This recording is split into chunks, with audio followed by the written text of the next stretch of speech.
Welcome, leaders, teams, and those ready to take charge of their energy. It's Kelly Buboltz, your guide in workforce energy management. Burnout is not just a buzzword, it's a symptom of deeper root cause stressors.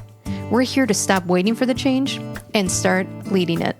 It's time to reclaim our energy and lead our days with intention and purpose. Changing jobs isn't just about updating your resume. It's about rewriting your identity, disrupting this dysfunctional rhythm you might be running from, and moving into something that you can manage your energy well, that you can use your skill sets and find your value. But during this transition is a lot of uncertainty. So if you're in the middle of a career shift or about to leap into the unknown, how do you avoid burnout before you even land the new gig? We're going to go over the emotional waves of change and the hidden energy drains that come with it, and then how to protect your capacity as you take on this journey, this adventure into something new. It was interesting when I was in my burnout collapse and I had to leave my HR career, something that I built up my whole life around, my whole identity, and I had to leave it all behind. I couldn't believe how draining it was to start something new, because it's not just about change. It's the layers, the loss, the hope, the fear, the reinvention, and common energy drains during the switch is that identity disruption. Who am I without this role, without this title? The decision overload, interviews and resume, and being ghosted and no response back of, well, do I have the job? Do I have the interview? Do I move on? All that decision overload. The external pressures. What will people think? Am I wasting my time? It might even have some financial anxiety or benefit gaps. And especially if you're a caregiver or have a family to take care of, that can be extra high. And while you're dealing with all these energy drainers, you're actually going through a change cycle, especially if you're switching careers or completely switching a trade that you're in. So let's go through a few phases of that change cycle and some tools that will guide you through it a little more faster, a little bit more with ease. The first one is the unraveling phase, and you're going to have some grief. You might even be a little angry at your previous employer or previous team. You might have some doubt and a lot of tension.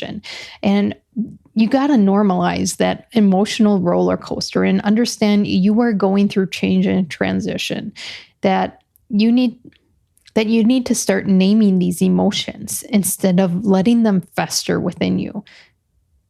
That means writing it out. Write out what you're leaving behind. Name the coworkers that you're going to miss.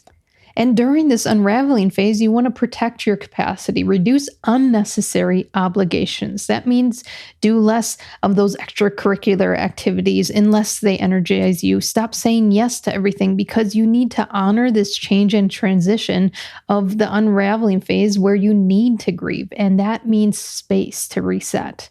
The second phase of change that you're going to go through is the void. This is the between phase. And this is where you're going to feel foggy. You might feel hopeful on days and completely impatient and ungrounded on others. And what you're going to do here is create more of a structure. So this means like daily micro routines to start anchoring your nervous system, saying that you are in control. That can be as simple as making your bed, taking a shower, putting on work clothes, even if you're not going to work. Setting clear limits for how much you're going to do job searching, avoiding that all-day scrolling and interview prep, and setting those time blocks of focus that you're going to do job searching and then move on to other reset or energizing activities. Now, because you're in this void, your brain is going to fill a lot of the blanks. It's going to assume a lot of things that are not true. So that means that meditation, journaling, talking with others, going for walks is really going to help stabilize your confidence and those made-up stories that are going on in your head. Now, the third phase that you're going to go through this change is the rebuilding phase. This is going to be actually where you're a little more optimistic, that you're finally getting momentum. You're finally getting interviews. You're finally having the right conversations, and you're feeling like realignment is happening. And that means you're on the right path, that your core values are aligning to the new opportunities, that you're noticing how your energy is responding to these different interviews, these different teams, these different roles that you're going for. And it doesn't mean every day is going to be perfect. It doesn't mean that you feel like it's right, like it's so right now, but you feel like you're going on the right path. And that's the rebuilding phase. Now, some mindset shifts for this journey, for guiding you through those phases a little faster, is going to help keep you from a stuck state. It's going to keep momentum, even if tangible actions aren't happening in the moment.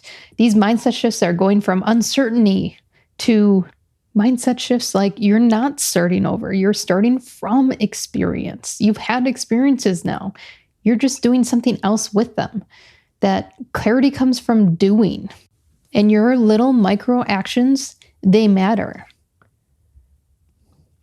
And what this is doing is it's moving from this uncertainty, from this instability into a growth mindset, and not in a toxic positivity way, but in a way that proves to your brain it's safe enough to take another step. A few practical energy practices that I recommend during a career shift is an energy log. Track what drains you and what gives you energy daily, even in the search mode, and start honoring that. Start reducing the drainers and start gaining on the energizers, because it might not happen overnight. And this is a great way to prepare your energy, sustain your energy for the adventure. The next thing is to protect your mornings. Don't start the day in reaction mode and getting lost in all the response. Do things that protect your energy, and then jump into the applying for jobs when you can give it that deep focus time, because you've already checked in with yourself. And then find a good support system. Find 1 to 2 people that have done these career transitions before, or you see as a mentor, and reach out to them. And this will stabilize your confidence. This will answer any questions that you have and bring a calmness to your nervous system. Sometimes we get nervous in uncertainty just because we don't have answers and information. So finding a good support system of someone who has went through this transition, or someone that you trust to guide you, will reduce some of that nervous system dysfunction and build up your confidence for the path ahead. And then do a digital detox during this time. This is a great time to build in non-career time, to re-regulate and reconnect with what you enjoy. Bring some more joy and happiness into your life. And I guarantee it's not within social media scrolling. Changing your job shouldn't mean losing yourself in the process. You're going to show up to that new job, that new career path, and already be drained. Changing a career or switching a job can be tolling, but by understanding the phases of this change and using some practical tools, you can navigate this transition with a little more clarity and intention. Today's step matters. It's in the micro moments that real change begins. Managing your energy isn't about shame, blame, or disrupting your lifestyle.